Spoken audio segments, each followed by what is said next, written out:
She is free at last. After 4 months allegedly held against her will by her own parents, 33-year-old Dr. Humaira Abedin is now back in Britain, but only after a long court battle in her native Bangladesh and the unprecedented intervention of a court in London. Dr. Abedin went to Bangladesh in August after being told her mother was sick. According to Dr. Abedin's lawyers, her parents had planned an arranged marriage and then allegedly imprisoned her, both in their home and in a mental hospital. Her father persistently denied that Dr. Abedin had been detained against her will, but said she was mentally ill and unable to make decisions for herself. Reports suggest her parents, who are Muslims, were unhappy that their daughter planned to marry a Hindu.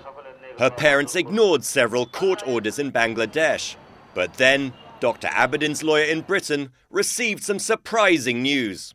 I received a call in the early hours to advise me that she had been produced at court and the judge had made a ruling that she was free and that she could leave with her lawyers. I had thought we were in for a long haul and into the new year before we saw this result.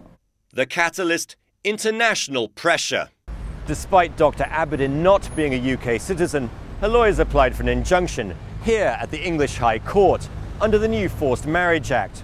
The act was only passed last month, and the UK court order was not enforceable overseas, but it appears to have had some influence on the judges in Bangladesh.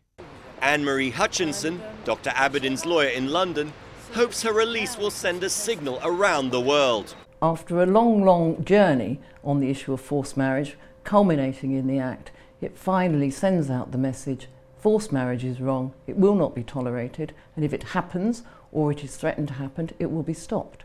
Dr. Abedin's ordeal is not unique. The Forced Marriage Unit in Britain has handled more than 1,300 cases this year, the majority involving British women of Asian descent. Now, back in the UK, Dr. Abedin has insisted she does not want her parents prosecuted. The court in Bangladesh has released few details about the case, but the judge there concluded, children are not the slaves of their parents. They must have their own freedoms. Lonzo Cook, CNN, London.